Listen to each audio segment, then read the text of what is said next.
When it comes to your career, who is in the driving seat? Is it you? Well, that's one of the topics in today's conversation. We are meeting with Marcela, who is a head of sustainable investment quantitative analysis in the financial services industry. Marcela shares with us all about her areas of expertise, investing and sustainability. She shares her career journey, and she has some great advice for us too.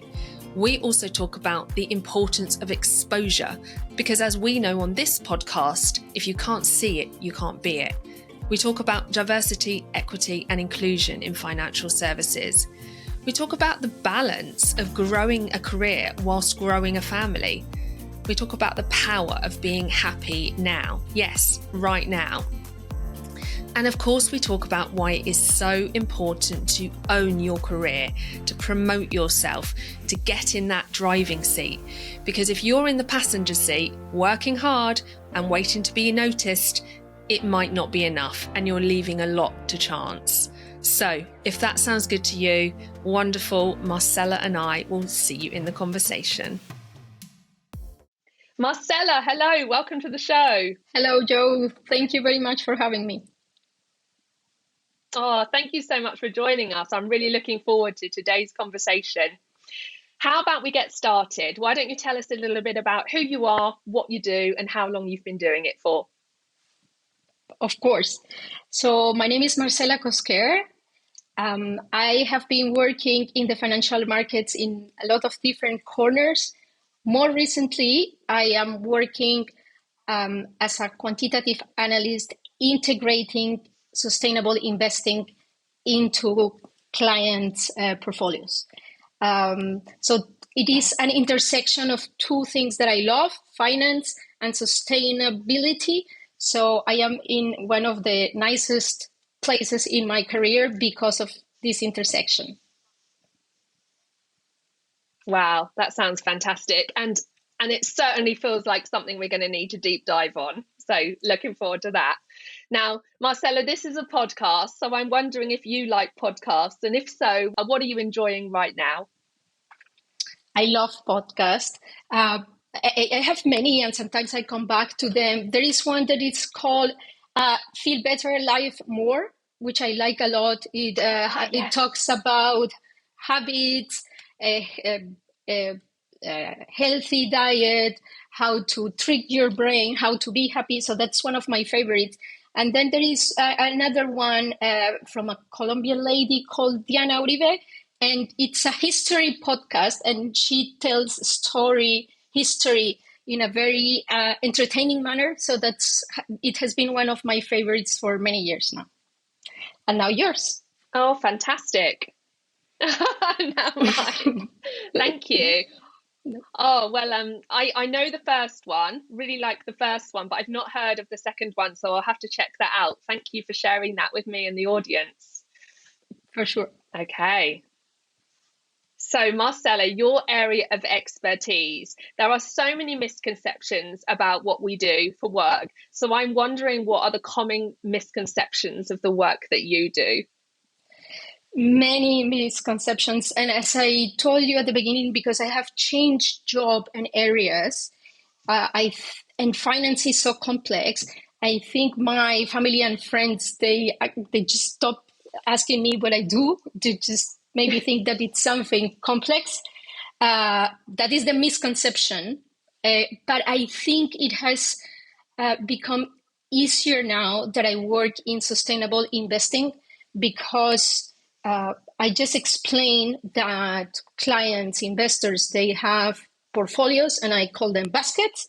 And I say that now my work is to help them align with their beliefs. If they don't want to invest in tobacco, nuclear weapons, then we just take the companies or countries that are in those businesses. So it has actually gotten much easier now that I explained that the companies that are not so good for the environment, that pollute more, then they either we remove them or we give them less weight in their portfolios, in the baskets. So it is easier now to explain what I do. It does not sound as complex as before. That's helpful. Thank you. Now, with previous Marcella, they've given us an overview of financial services and investment management. And I'm wondering if you might be able to give us an overview of sustainable investing and what that industry is. So sustainable investing is integrating sustainable considerations into investors' products portfolios. It has changed through time. It is evolving, and it's an industry that by nature is going to be evolving constantly. I think initially it was about excluding elements in the portfolio, companies or countries that were not aligned with the beliefs of the investor. But now the industry has evolved. There is better data. Data still needs to improve, but now we have much better situation regarding data. Also methodologies. So the industry has evolved considerably, and now we have very sophisticated products. But in general, what we are doing is incorporating those criteria into their portfolios, taking it into account when a portfolio is being created. So that is sustainable investing, very simply said. The industry has matured a lot in the last 5 years. Now we don't have to convince clients of why this is important. They know that this is important. They don't ask why, they ask how we do that. Actually, a lot of the products that are created or the new frameworks are in collaboration with clients that have very specific needs. So it has matured a lot. There is a lot of regulation-driven dynamics. So that's a very important element. The data, it's also important, as I said, and the investors' beliefs and convictions. So I think it is in a very good place, the industry. Now the challenge is enormous. So we just need to continue working and hopefully make it happen. Yeah. And what would you say is behind the maturing of the market or the increased demand for such products? I think, as I mentioned first, the regulation that has been very important. There have been a lot of initiatives, groups, conferences, dynamics that have put in the forefront the topic. But I also think the investors, they have realized, and now they have incorporated in their beliefs the need to make a transition to a lower carbon economy. So I think it's a dynamic that it's coming now from the industry itself. Yeah, thank you very much. So if we were to think about what your organization relies on you and your team for, how would you sum that up in a couple of lines? I think, so my division is called Sustainable Investing Solutions. So we help our clients to find a solution to incorporate sustainable investing criteria into their products, into their portfolios. So my contribution to the division is help those clients do that. Now, different clients have different needs and there are different challenges, but to the best of our effort and using our products or range of products and building blocks, we should be able to partner with our clients and help them succeed. Yeah, fantastic. Thank you very much. Now, if we were to zoom in to an average week, what might we find you doing? So I will use this week as an example. I mentioned to you that data is at the core of what we do in sustainable investing. There is a lot of innovation and we need to have more innovation to make progress. For example, in a week like this, we had a framework that now has an important enhancement. Before, we were able to analyze companies based on the 2050 decarbonization trajectory. And now, because of the data enhancement, we have different milestones. We have also 2025 and 2035. So we need to incorporate that new information. And how we are doing it, we think that it is important to benefit the companies that are moving faster, and that is what we are trying to do. So it is basically thinking how to incorporate innovation into the frameworks and into the products that we have. So it is quantitative analysis. So it is a lot of analysis, a lot of discussions, Joe, in this industry. You have people from very different backgrounds. You have technical people from sustainable investment, index people. So it is a lot of conversations to try to find the right way to integrate this new data into the products. So a lot of analysis, a lot of conversations. Conversation and analysis. Got it. Yeah. And are you using specialist tools to do this analysis?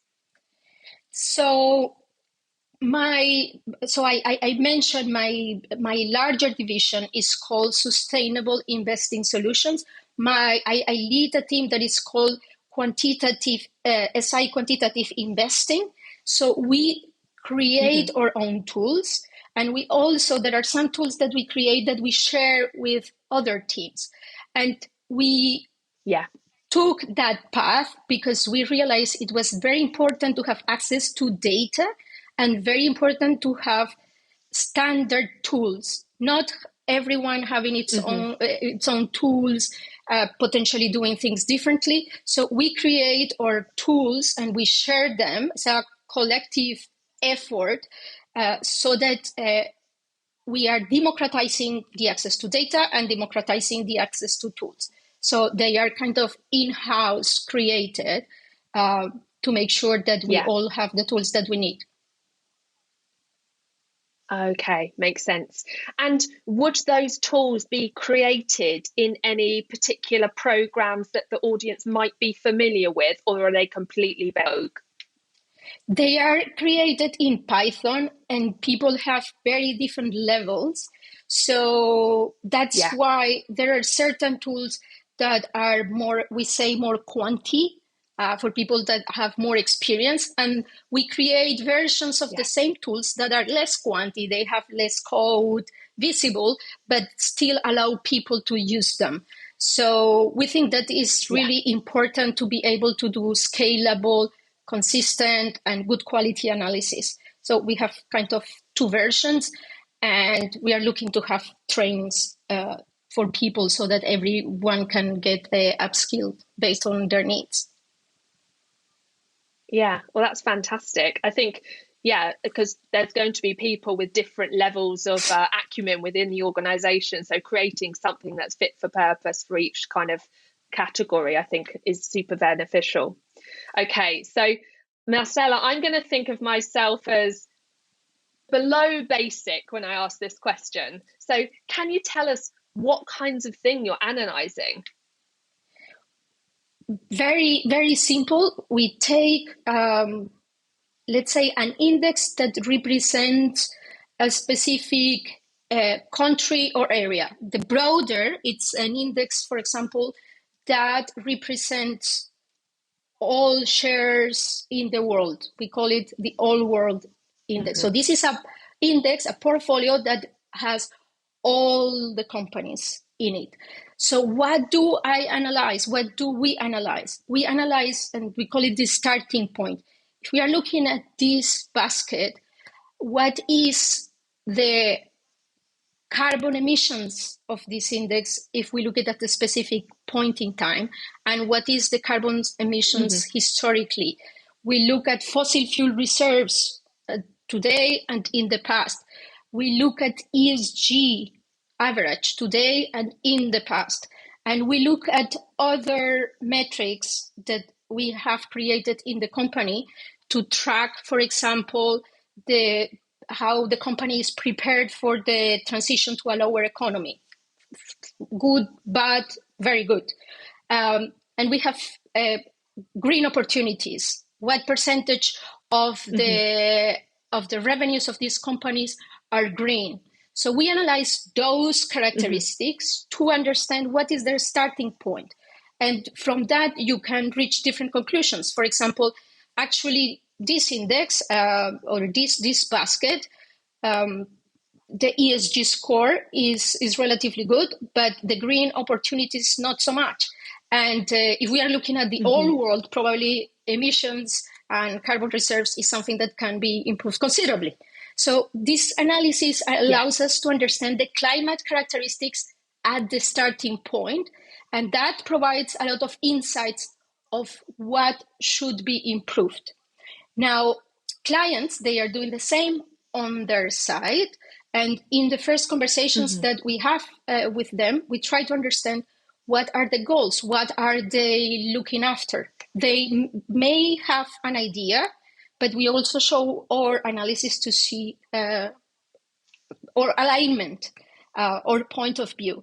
But basically, if they want to improve the climate characteristics of the index, we show them the starting point, and then we show them, we have different frameworks that will make the climate and ESG characteristics of that index better over time. So we show them the different building blocks and what would be the impact if they will apply those frameworks. So I don't know if it's clear, but it is basic. It's really very simple. Is look at the starting point, climate characteristics. It's analyze how applying different sustainable investing frameworks can improve them, and analyze the different implications with clients to understand which is the best framework, which is the one that allows to create a framework that aligns with their goals. Okay, yeah, that makes sense. Thank you. With the complexity that, in the past, clients were looking at these baskets and they were looking at the financial characteristics. So they have an ambition on returns and risk, and they still have them today. So we need to combine both elements and hopefully be able to create an index that it's aligned with their goal to incorporate climate considerations, ESG considerations, but also it's aligned with their expectations of performance, financial performance, and risk. Yeah, so almost getting the best of both worlds, achieving the investment goals within the risk levels they're comfortable with, but also meeting their sustainability goals as well. Absolutely. That is the challenge. Yeah. And in terms of the other departments within your organization, what other teams do you work closely with today? So first, very important team is the product team. They are in charge of specific products. We have the ESG products range, the climate product range, and within each one you have people that are specialized in those. So we need to be completely in contact with them. As an example, I described to you a framework that we are updating because there is new data. So all the findings, all the analysis, we need to run it together to understand what is the implication for the product. We also need to be in contact with what we call sustainable investing research, which is a team that is dedicated fully to create new data sets. Now, data is at the core of what we do. That can be in-house, that can be also third data providers. So we interact internally with research teams that create those. We interact externally with third data providers. And also we need to interact with data teams within the organization that are going to be in charge of ingesting this data and processing this data. And more broadly, there are other teams that we work on, index research, global investment management. There are several other teams that we interact, but most probably the ones that we work closer are product, equity, and FEMA and multi-asset, and also SI research and index research. Thank you very much. And you mentioned you're having lots of conversations in the average week. So who are you, apart from those teams, who else are you having conversations with? A part of those teams, we can talk with clients. We can talk with sales people in preparation to the conversation with clients. We, as mentioned, Joe, a lot of the very robust frameworks that we have today were developed in partnership with clients, with asset owners in the past. So we are still in connection with them, and it's an ongoing work of creating new data sets or improving them. So they are also part of the people that we are talking on an ongoing basis. Yeah, thank you. So how about we zoom out a little bit? Tell us about the things that happen less frequently throughout the year. So less frequently, we need to think about strategy. We need to look at the trends in the industry, at the analysis of where we think there's going to be more innovation and what data is going to become available and what needs based on regulation are going to be available. So that helps to define the strategy, and that's an exercise that we do on an ongoing basis. But of course, there are milestones, yearly milestones, where we prepare a plan and then we have follow-ups. But that is something that it's done less frequently. I think the bigger plan, and then there are revisions. So that would be the strategy. And based on that, we have the conversations to third data providers to access specific data sets for a specific year. We also have meetings, brainstorming sessions with SI research to think about the data sets and the trends and where we think we should be putting our resources. Then there are more frequent meetings, but these are like zoom out meetings to know where we are going and where we should be focusing and putting the resources. So those are less frequent.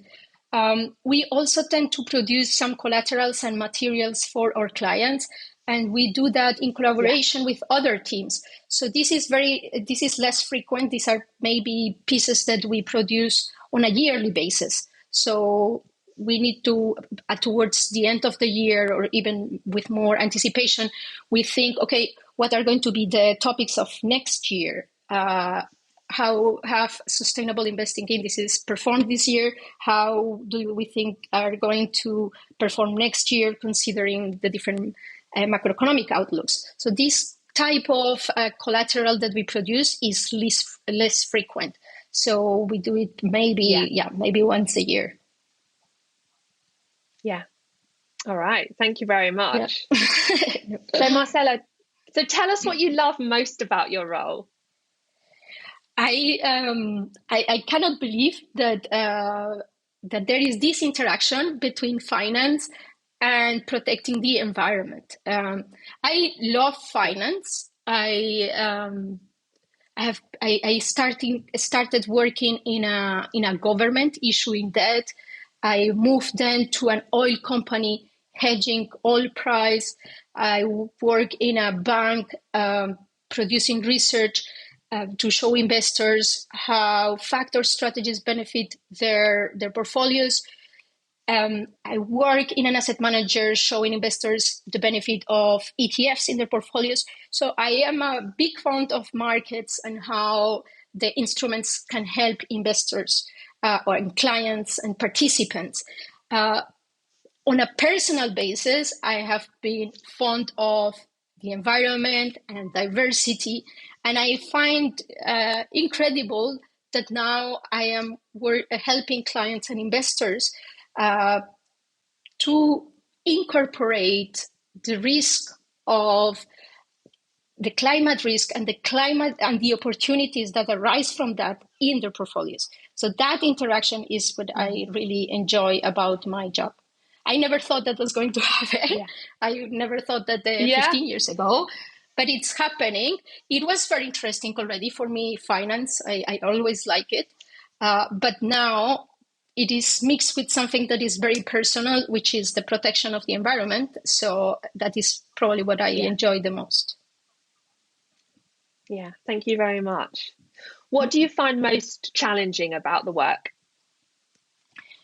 Challenging is that things are changing all the time, that there is a lot of data, and data is better now, but it's not perfect.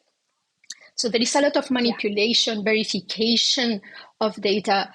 That is complex. And also, since there are a lot of changes, organizational changes in the companies, you interact with a lot of people. There is a lot of evolution, change, stress, deadlines. That is more challenging. Of course, it's something that you can handle, but that is the part that I find more challenging. Yeah, thank you. I'm also wondering, is there any pushback from companies that, don't want to come along? So I'm thinking about tobacco and oil and those kinds of organizations. What kind of reaction do you get from those kinds of companies? So, I think that you see different reactions. Regionally, you see differences. You may have heard some pushback on ESG, some pushback on climate risk. But as I was saying at the beginning, clients, people that are investing in companies, before their question was why, now how can we do that? So I think even if there is a lot of pushback, we have moved significantly from that point. There is still going to be resistance from many companies, but it's incredible to see the number of companies that are incorporating all these characteristics, that are putting an attention in the green revenues of their companies, and that are incorporating these criteria. So for sure there is pushback, but it is enormous, the acceptance and the incorporation. So hopefully it's a gradual and slow process. Hopefully this is going to accelerate. It needs to accelerate. Yeah. And I'm curious, Marcela, you're based between France and the UK, and I'm wondering where the rest of the world stands on sustainability. Are we all in it together, or some further along than others? I think geographically we have different stages for sure, and there are nuances. For example, in Asia, there is a lot of interest to incorporate sustainability. They do care a lot about financial performance. It's like, I'm happy to incorporate it, but it needs to outperform. So, of course, that's not the approach. We explain what is behind the climate and what factors are behind financial performance. But clients in that region are specific about or very keen about performance. Europe is ahead, I think, across all regions. And potentially, if you are asking me, France and England, we see some clients in England that are potentially a bit more ahead or have more complex products. But I think more generally, Europe is clearly ahead in the type of products that they are utilizing. And in the US, the Americas is, compared to Europe, maybe a bit behind, but it's catching up. So Yeah. So there are differences, Yeah. but the important thing is that things are moving across. Yeah, in the right direction. In the right direction. Yeah. Maybe not in the right speed. Yeah. That's what needs to get better. Yeah, thank you. And when you look back over the work you've been doing, what's been the thing you're most proud of?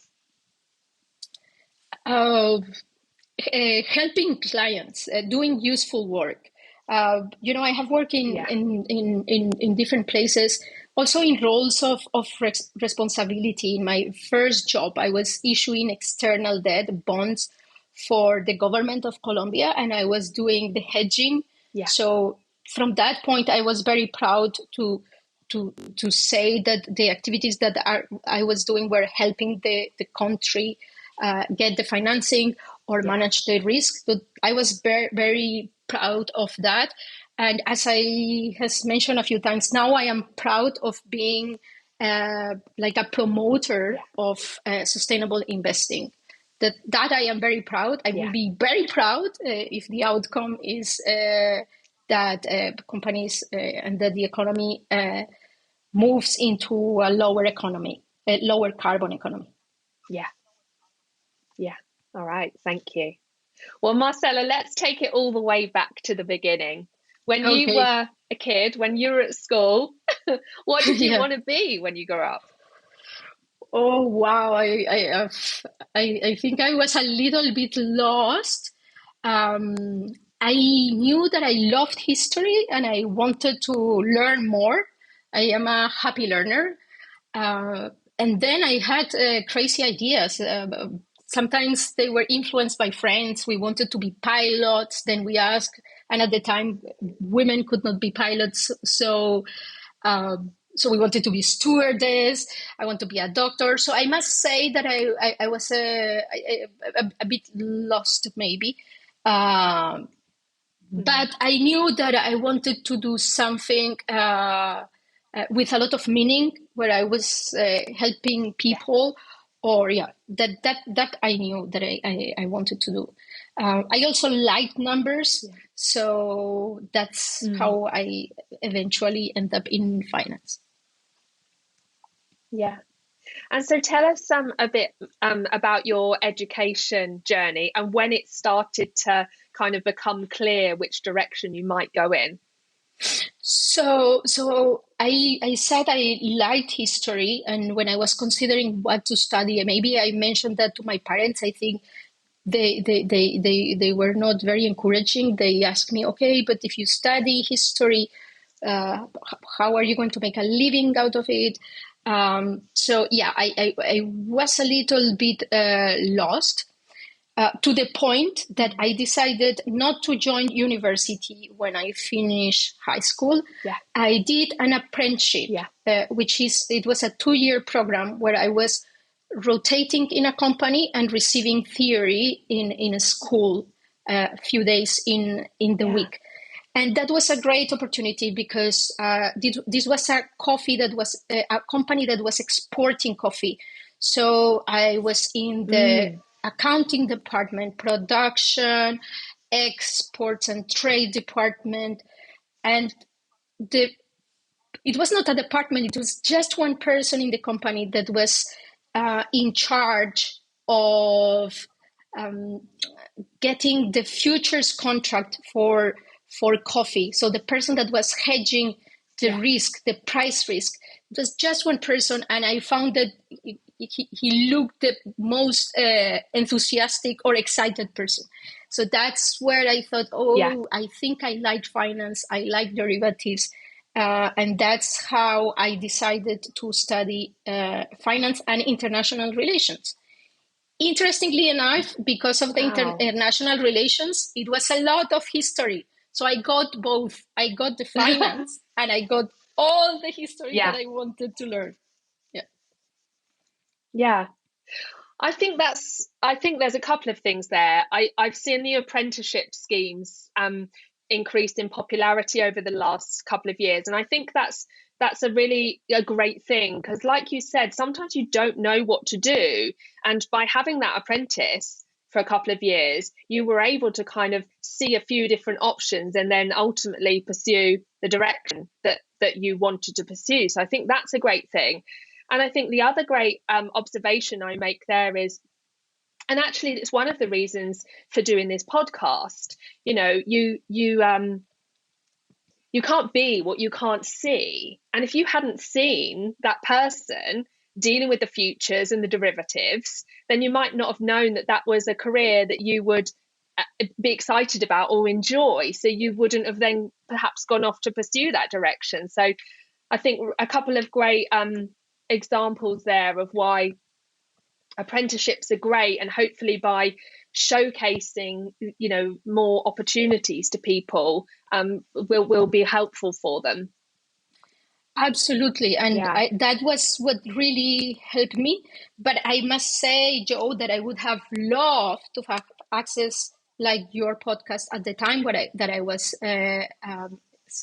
thinking about my career, because the truth is you have exposure to your entourage, your parents, your friends, but there are so many possibilities.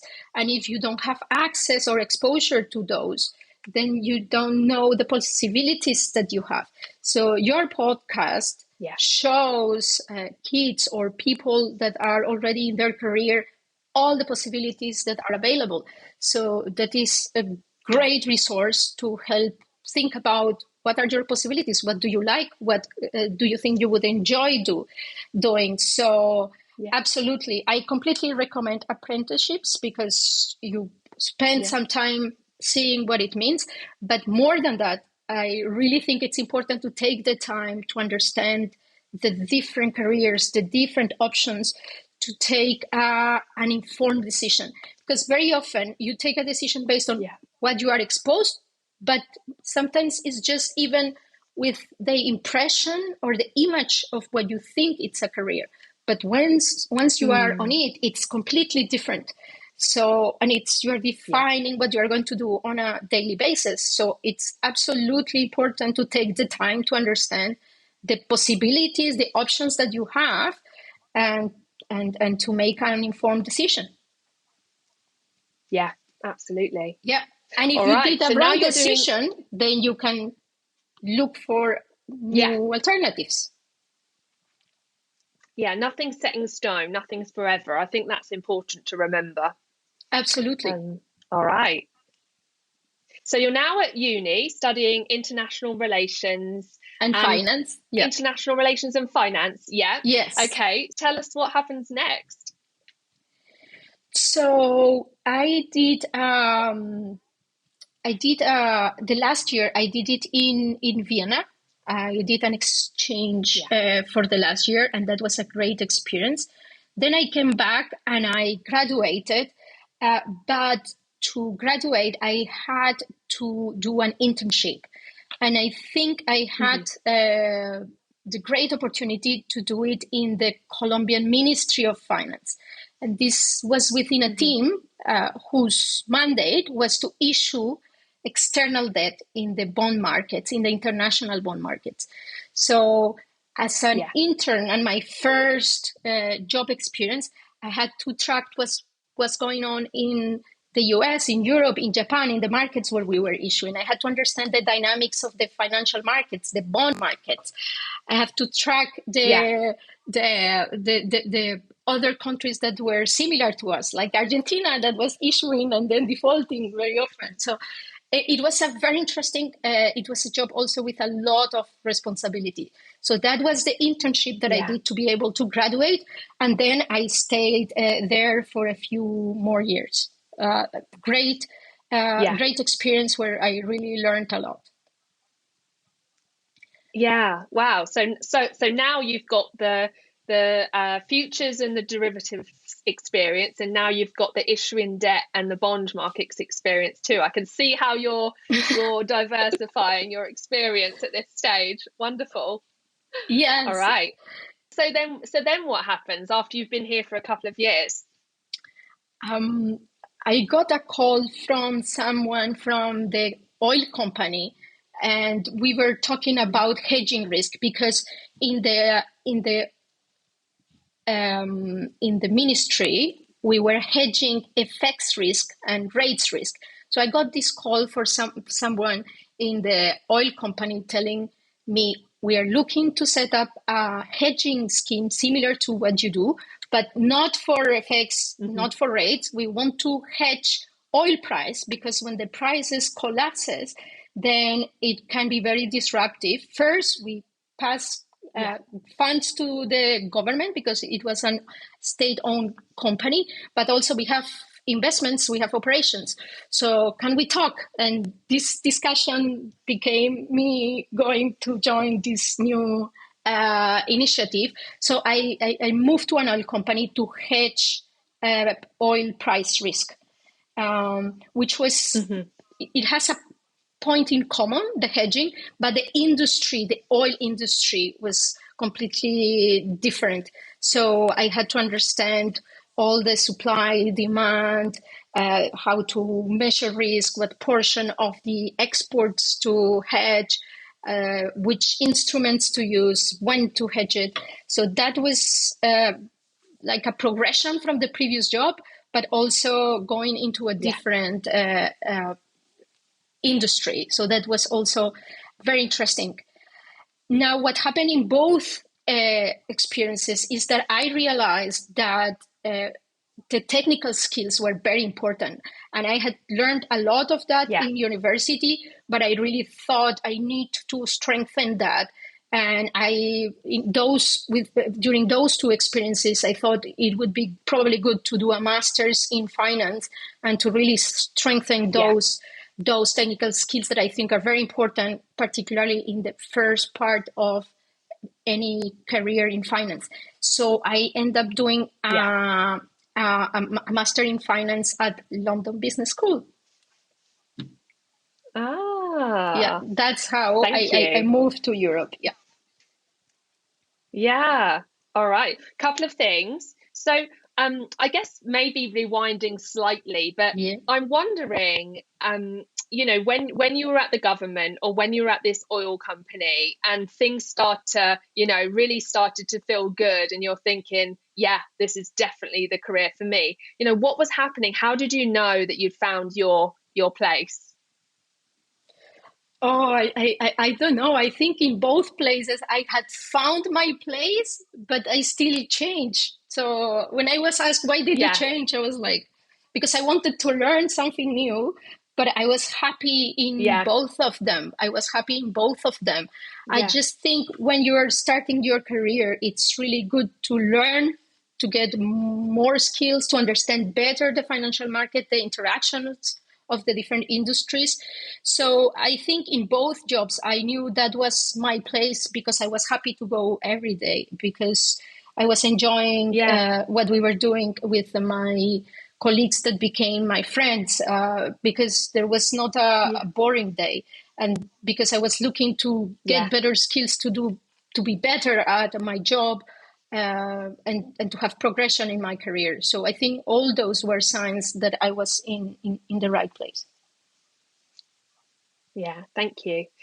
For those in the audience who perhaps haven't heard of the term hedging before, can you give us a short overview, if there is one, of what that means? So it means, for example, in the case of the oil producer, we said that the oil producer is long oil, which means that if the prices of oil fall, then the company is going to lose significantly, because the revenues, which are linked to the price of oil, can tank or can decrease drastically, because oil is a very volatile commodity. The price can go from 60 to 10 or 150 to, we can have really sharp decreases in the price, and that can impact a company considerably. So hedging is utilizing financial instruments so that if an event like that happens, the instrument will give you the opposite performance and compensate for your losses.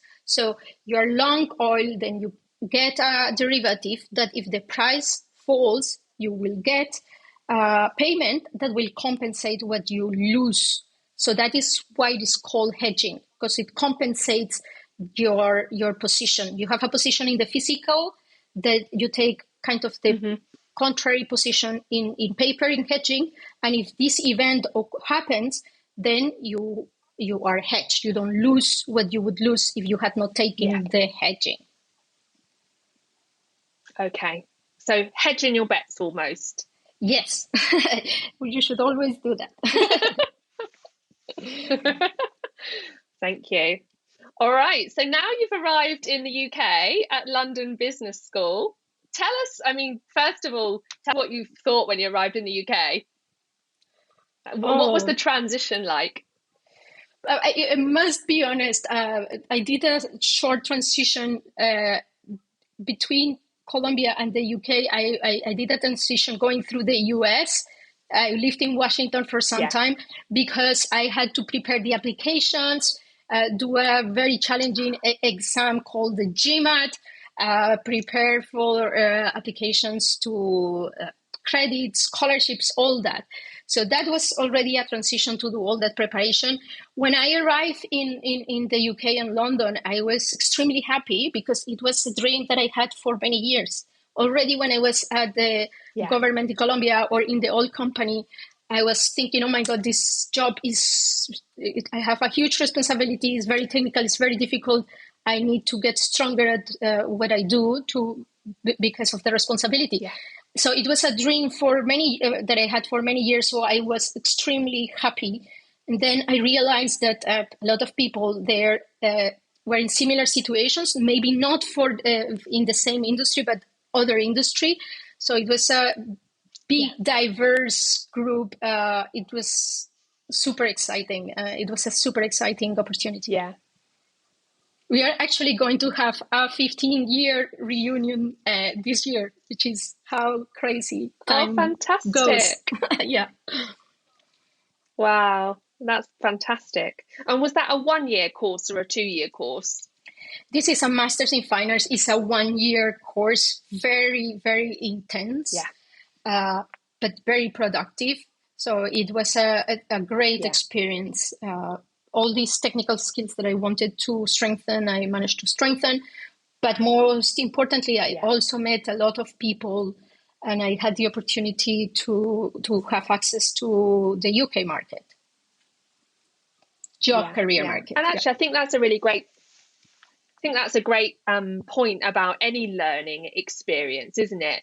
Not only do you gain from what you learn, but you tend to gain from those that you're surrounded by, and that becomes your network. And like you've just said, you're having a reunion 15 years later, and I think that the value of our networks is we should never take those for granted.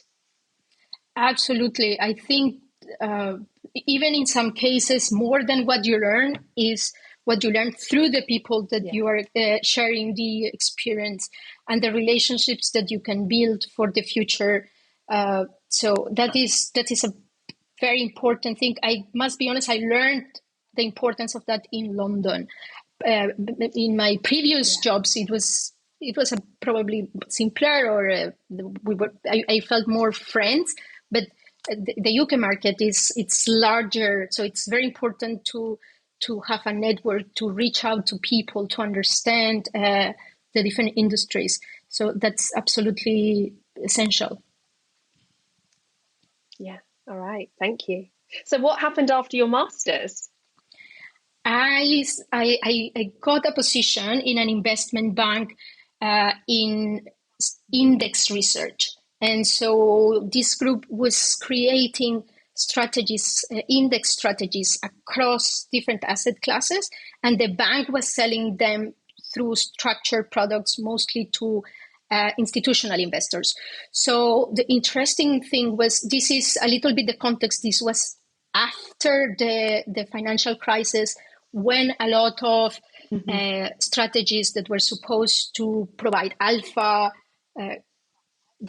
underperformed during the crisis. So this was an interesting moment to show investors actually all investments can be analyzed through the factor lens, so that you understand what your investments are really made of, understand when they perform well, when they don't, the benefit of mixing them, and how these benefit an investor portfolio.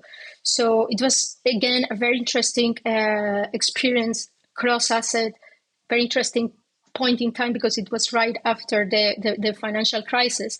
And it had the same point of helping investors understand the benefit of adding those factor investments into their traditional portfolios.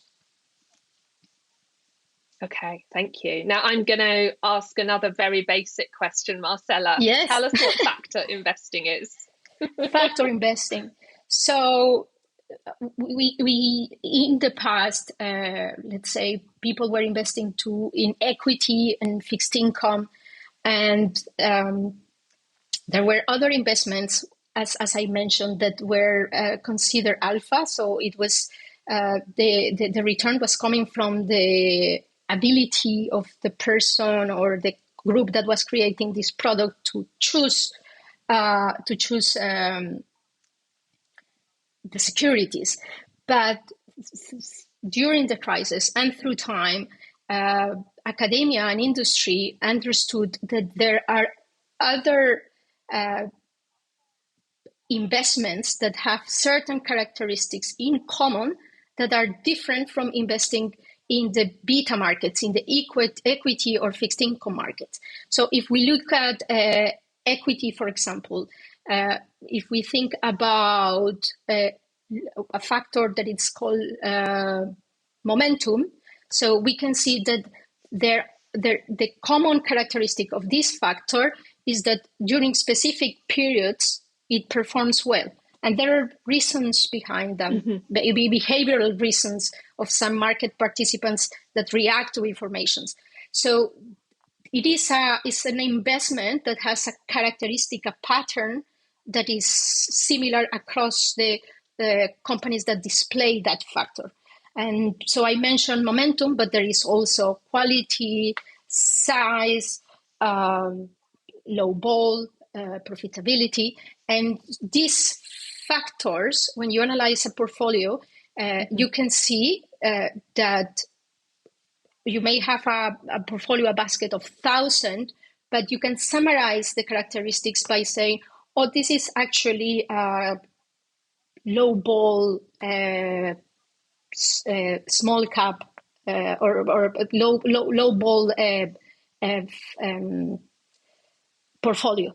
So it helps you to understand what is driving the returns of the portfolio. And it's just patterns of characteristics that define well-established factors. Yeah. Okay, that's helpful. Thank you. And thanks for the extra investing lessons here, Marcela. I think helpful for me and the audience, I'm sure, too. That's really cool. Thanks. Thank you. Okay, so you're doing index research in the investment bank. So tell us what happens next. What happens is that there were a lot of reorganizations, and the team eventually got sold to an index provider, to another index provider. So I moved to another company because the whole team was sold. But this change, I think since that point, that was a long time ago, I have been in reorganizations and changes. At that point, I thought it was, oh, what is happening? But now I understand that change, it's there all the time. Yeah. So I went to this other index provider. It was a similar role as the one that I was doing in the investment bank. But then I got called by a very sweet lady that told me that there was this opportunity in an asset manager because they were creating a team to be focused on ETF research. And that was linked to my background, because behind ETFs you have an index, and I knew well the benefits of having indices and factors into portfolios. Now the challenge was to show through research and collateral and materials what are the benefits of having ETFs and increasing the participation of ETFs in investors' portfolio. That was a great opportunity. So I ended up doing ETF research. Yeah. So again, for the audience, can you tell us what an ETF is? It's an exchange traded fund. So before I was talking to you about portfolios. So this is a portfolio. So it has the advantages of diversification, of being a basket with a lot of companies. It has the other benefit that it's traded in an exchange. So there is transparency, and investors can see the price and can track the performance. So it's very liquid. It has a lot of advantages. It's diversified, broad, and it's also liquid.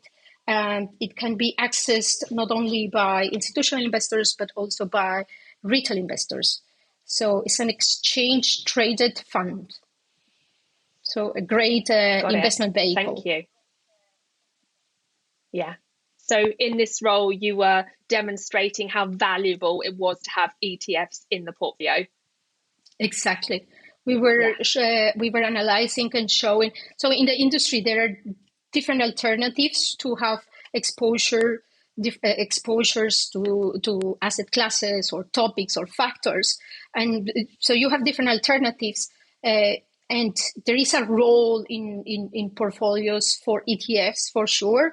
And when we were having discussions with some clients, that was not the case. So we could show how increasing the participation of ETFs, or in sometimes replacing certain exposures with ETFs, it was very beneficial because the cost was much lower. It was providing the same exposure, and very often it was more diversified. So that was the general idea of the role. All right. Thank you very much. So what happens next? So life happens. So what happens is that because of Brexit, my husband was transferred to Paris, and I had to quit my job. So we moved to Paris, and I had to start looking for new opportunities. And I must say that it was a challenging time, but it was also a very enriching time. A great thing that came out of it was that I had the time to think, okay, where do I want to go? What was the things that I was enjoying the most in my previous roles? And already at the asset manager, in these discussions about ETFs that we had with them, we were getting a lot of questions about sustainable investing. So I knew that I wanted to do something with more content on sustainable investing. I reached out to many people. I contacted friends, strangers, everyone. I had a lot of Zooms because this was during the confinement. I also used the time to learn more about sustainable investing, understand what was going on. And eventually I found a great opportunity in my current role, where I am basically creating indices that incorporate sustainable investing considerations.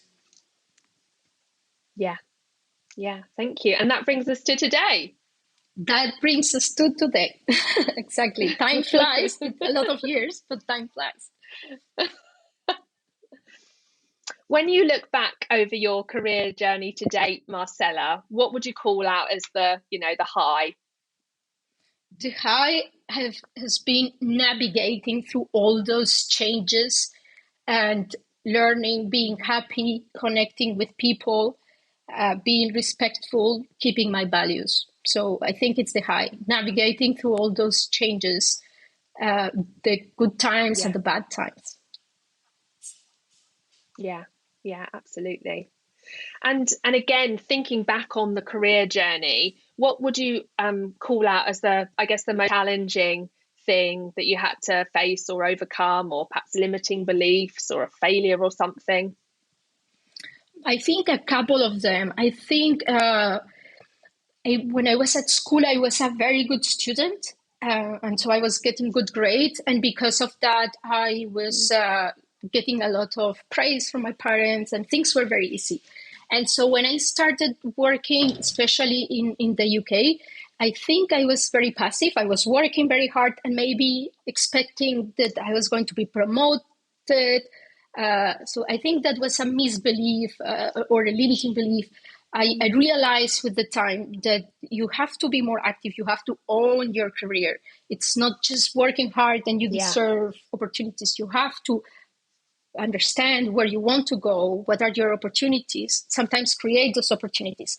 So that was probably one of the first limiting beliefs that I had, thinking that working hard was enough. That's not the only ingredient.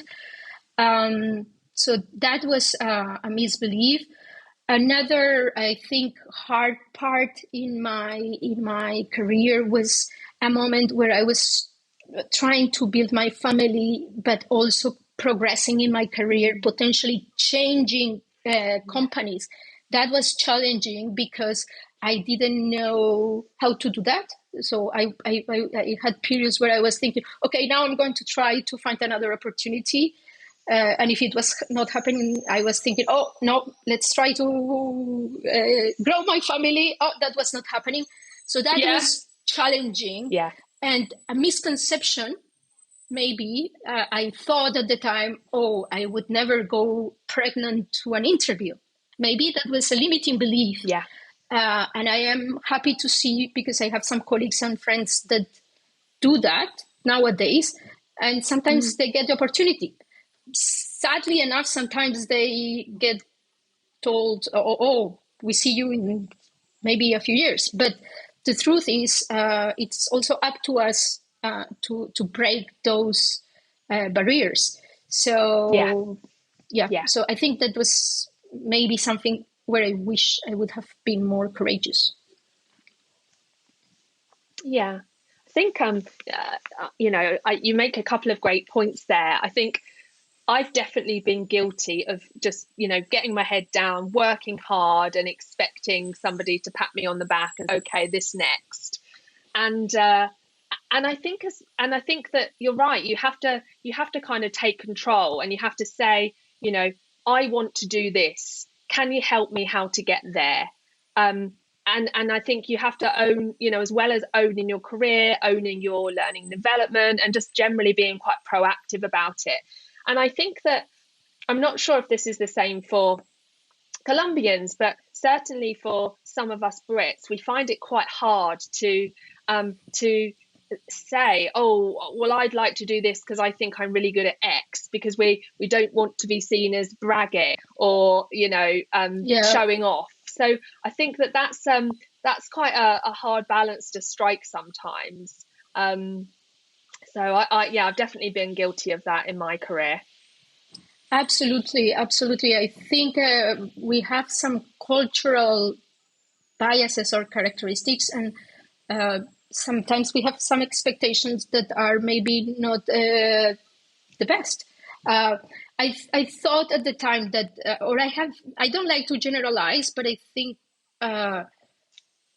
women sometimes, we tend to work very hard and think that we are going to be recognized by that. And maybe we are going to, but that's not the only element. We also need to raise our hand or create the opportunity, suggest the opportunity. But it's interesting. And I think it's with time, you tend to realize those biases that you have or those misconceptions and learn from life. But the good thing is to be told as well. You should own your career. You should have mentors. You should have people that support you, guide you. So all those things are very important into what makes you progress in the direction that makes you happy. Yeah, absolutely.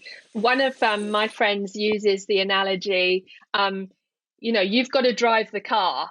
There's no point sitting in the passenger seat. You've got to drive the car and drive it where you want to go. I like that. Absolutely. That's a very good analogy. I am thinking. I told you when I was young, for some time, I wanted to be a stewardess, and there is no problem with that. But I remember a friend of mine told me, "Oh no, I prefer to be the CEO and or no." So it is good that you own your career and you own your life. Yeah. So that is the only way to arrive in the place where you want to be. Otherwise, it's too much chance to expect that things are going to work out just by chance. Yeah, because it might never happen. Yeah, and then it might never happen. Then you end up missing out. Yeah. I just want to acknowledge the other thing you said about finding it challenging, when you're balancing growing your career with growing your family. And I'm pleased to say that, in the UK, we do have protections to protect women who are moving to new organizations when they're pregnant. And the organizations might not like it, but it is entirely possible and you are completely protected. So for anybody out there who's, going to be worried about that in the future, I'd like to reassure you there, and I can only hope that things will get even better for, mums in the workplace.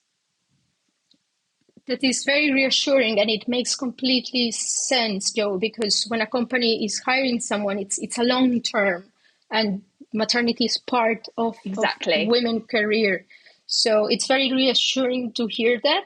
I was scared, for example, to go to an interview pregnant. I was thinking, oh, they're going to tell me, what are you doing here?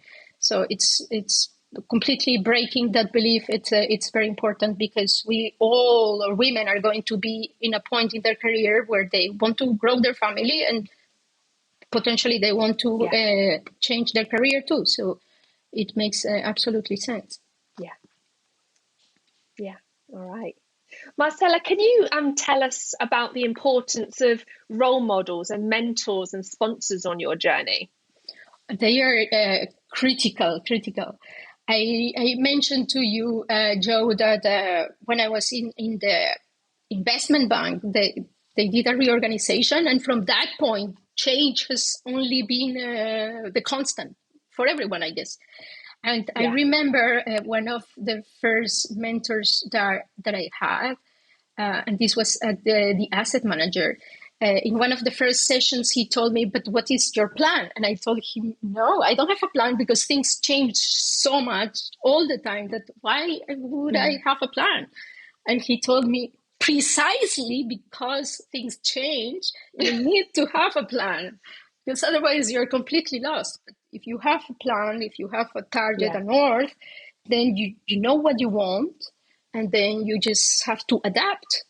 And so that sounds very common sense, but at that point, I didn't have a plan for my career long term, or some thoughts about the long term. And so that was a mentor, and we took the time to do a plan, personal plan, career plan, and that was great advice that I had. So I think mentors are critical, to have them when you are joining an organization, to navigate the organization, to learn another division, and to have people that are supporting you in the organization. So I think they are critical. Inspiring people as well. And I have been inspired constantly in my career. I think as a coincidence, in many of my positions, I have been inspired by younger women. Have always have younger women very motivated, very engaged, very often with very different skills than mine. People very strong with words, people very strong with coding, people very strong with or complementary skills. And just to see them very young, very motivated, they have always been very inspirational for me. So that keeps you also motivated. So all mentors and inspiring people are completely critical to make your life nicer and to navigate your career. Absolutely. And again, I think it shows you what's possible, doesn't it? If somebody's got a skill that you perhaps want to develop, or if somebody is in a position that you might like to find out more about. And like you say, a mentor or role model doesn't have to be somebody that's more senior to you. They could be more junior, or they could be in a completely different department. But then there might be something that's inspiring there for you. Absolutely. It's as if they show you possibilities and they guide you, we show you sometimes that it's easy, that can be very helpful. And also to show that diversity and the fact that we all have very different skills. And you may be very inspired by someone, but that person may be very inspired by you. So just to see that complementarity and that we all need to improve and upskill ourselves in different things, it's very inspiring. Yeah, absolutely. Thank you. Marcela, I have to just ask you about diversity in financial services. Have you seen progress over the years? I have seen progress in the sense that since I started my career in the UK, I could see that there was diversity across gender. And there was diversity as well, having people from different backgrounds. Now, what we always discuss is that maybe at the beginning of the career, you see the diversity. And as we progress, maybe we lose some of that for different reasons. Because some women decide, for example, to dedicate themselves to their families, or because sometimes the opportunities, are more aligned with men that can spend more times in the office. But I must say that at the very beginning of my career, I was the only woman very often in the room because it was very technical. But I don't have that, as time has passed, I don't have that feeling anymore. Rarely, I am the only woman in the room these days. So I have the feeling that there is an improvement. I have that feeling. Yeah. Now, I have been in areas where maybe that is easier. For example, sustainable investing.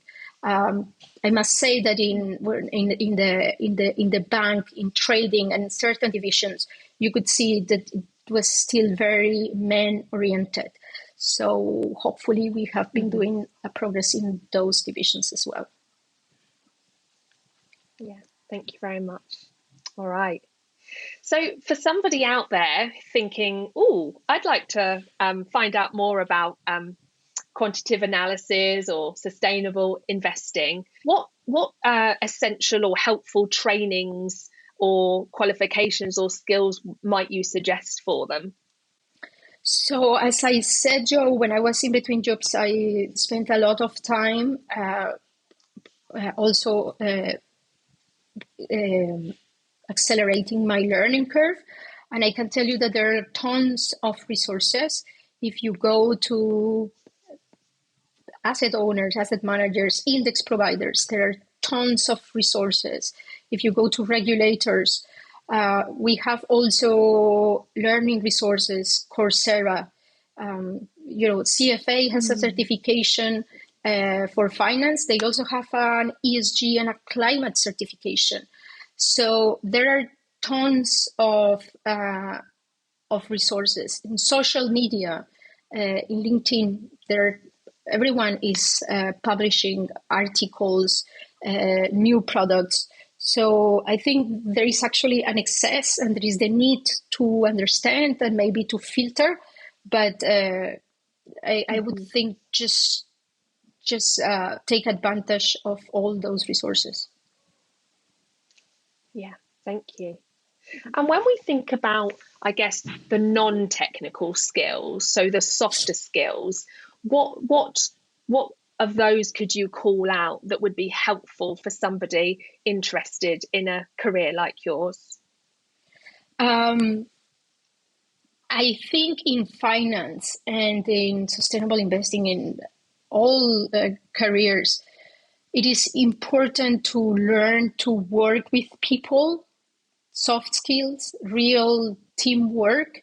And the more technical is the subject, you are going to have people that are that have different backgrounds, different skills. So you really need to understand that there is a value on that diversity. So what you bring, and be also mindful of what the others bring. So that, I think, it's a crucial soft skill. And understand that in the same way that sometimes you need to be certain things explained slower, the same for others with the subjects that you learn very well. And the more that you work together, probably there are better outcomes just by all that diversity. But it is important to understand how to work with people with different skills. It's a key to success, but it's important to learn how to do it and how to respect other people. Yeah. And are there any other soft skills that you'd call out? Yes, then for progressing in a career, communication, effective communication is very important. We talk about networking before, build that network, reaching to people, building those relationships. It's very important to learn about what the industry is going, but also because potential changes in career or events that may you need that network in a particular point. So those skills are also very, very key. And then languages. Thank you. And now I am here in Paris and I need to improve my language. So it's always never ending to learn things and to be innovative, because for different industries, the progress comes from innovation. So that is also something important, to think, to create, to come with new ideas. Yeah. That is also very important. Yeah. Thank you very much. So what does the future hold for sustainability investing?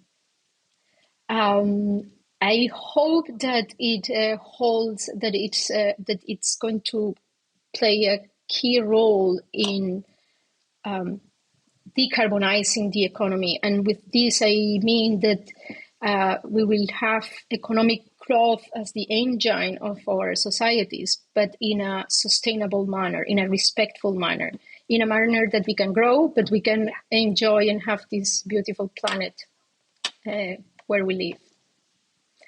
It's a little, I hope it's not naive, but I really hope that sustainable investing can contribute to that. It's not the only element. There are a lot of efforts needed, but I hope that sustainable investing will play a part in that transition and in that process.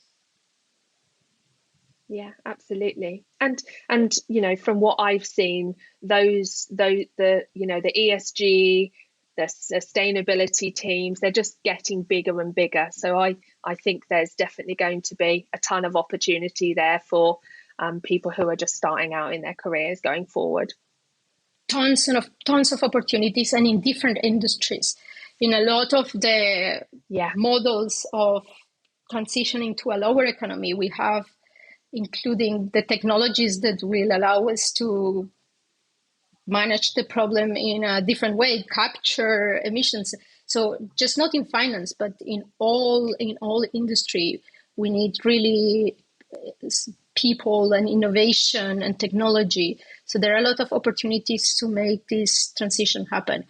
So for anyone that is interested by the topic, I would for sure encourage them to find a way to do that. I also think that this is becoming mainstream. So all companies need to incorporate that in their activities. So it for sure it's going to be tons of opportunities, and it's a very interesting career to consider. Yeah, thank you. You already mentioned a couple of resources where people can learn more, but I'm wondering if there are any other resources you'd point people towards who just want to find out about sustainability and sustainable investing. So as I mentioned, when I was in this gap, I did the CFA ESG certificate, and they have a climate. In Coursera, there are tons of free resources, and also if you go to the websites of index providers, you go to LSEG website, you go to all asset managers. You will find tons of information. Yeah. There are also initiatives. There are also stock exchanges. So there are tons of resources. To mention a very interesting one, I was reading yesterday about ChatGPT and how you can give the instruction of, I want to learn more about regulation. Make for me a summary. Yeah. So I think we just need to, actually, there are tons of resources. We just need to access them or be very smart about getting the information through. Contacting people is a good one as well. Conferences as well. Fantastic. Yeah. All right. Thank you very much. Marcela, what do you know now that you wish you'd known when you were just starting out on your career journey? I wish I had known that a lot was going to be on my hands. I think when I started, I was very excited and I had a very good feeling, but I had a big sense of uncertainty. And there was a lot of uncertainty and a lot of change. I actually think there was a period where I was maybe just doing the same for too long. So I wish I had known that, there is going to be a lot of changes, uncertainties, but it's on our hands. We need to understand what we like, have a plan. If we don't like things, we have to change things or improve them or make suggestions. And if they definitively don't work, then change. So I wish I had known that a lot can be managed, and it's in our hands. Yeah. And what would you say to young Marcela who wanted to be a pilot?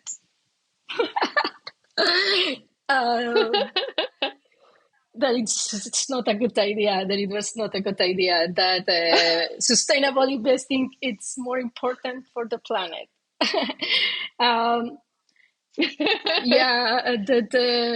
That it is important to take a decision, to know all the possibilities, because we tend to have ideas of things. And I wanted to be a pilot because I wanted to travel and connect with people. Maybe when you are a pilot, you end up traveling a lot. I don't know how much you connect with people. whereas I went to study in different places and work in different places, different countries. And I think now I have traveled and connected with people. I'm very happy. So it's good to understand what makes you happy, but what are the other possibilities that help you to achieve that goal? Yeah, I think that's a really great point, isn't it? Because I think you've just demonstrated there that actually often it's not what you want to do, it's why you want to do it. And you wanted to travel, you wanted to connect with people, and you've been able to achieve those goals. So absolutely, almost the what didn't really matter because you fulfilled your why. Yeah, and the what is kind of limited but my ideas and exposure and experience at the time, and that can be limited. Whereas if I understand the why, then with time I can understand how to navigate, how to get it. Yeah, thank you. So, Marcela, what's your secret to happiness at work? I think my secret to happiness at work and in life is to understand that I can be happy now, that I have enough things to be happy. And then if I am happy, then everything that I do, I enjoy it more. I enjoy my work more because I am already happy. I enjoy my life more because I am already happy. I think I grew up with this conception of I need to progress and achieve certain things to be happy. And I understood that that's a trap. I don't think that's the right approach. We have enough reasons to be happy right now. And then everything that we do, we will enjoy more because we are happy. That is the secret. Yeah. It's the journey, not the destination. Absolutely. We have to enjoy it. I'm very happy to talk to you now, for example. Yeah, same. Okay, Marcela, as we move towards wrapping up, I love a quote, and I'm wondering if you have a quote or a mantra or an expression you'd like to share with us. I like when I go through problems to say, it is not the end of the world, and in Australia, it's already tomorrow. So just because sometimes we have a problem or a challenge and we get stuck. So this to show it's not the end of the world. We need to find a solution, and time is moving. So let's don't get stuck here. Yeah. Marcela, thank you so much for coming on the show. This has been super interesting. And not only have I loved getting to know more about your area of expertise and your career journey and listening to the wonderful advice, I've also enjoyed getting a bit of an investing lesson as well. So thank you very much. Thank you, Jo. It has been a pleasure. And I hope to talk to you soon. Thank you. Are there any final words of wisdom or encouragement you'd like to leave the audience with? Reach out. I think if people are interested about something, sustainable investing or anything, just reach out to people. Sometimes people want to be reached out. We tend to have limiting beliefs. Building a network is challenging, but no. Just reach out if you want to know something or talk to someone. Great advice. Thank you very much. Thank you. Wonderful. Jo. Thank you so much. Thank you, Marcela. Thank you very much. Bye-bye. Thank you so much for joining Marcela and I today. We really hope you enjoyed the show and gained some value out of it. If you did, please help us out by following or subscribing wherever you get your podcasts, and do share it with your friends too. If you have any questions or comments or suggestions, do get in touch with us. We really love hearing from you. And until next time, what are you doing to take ownership of your career? Thanks so much. See you next time.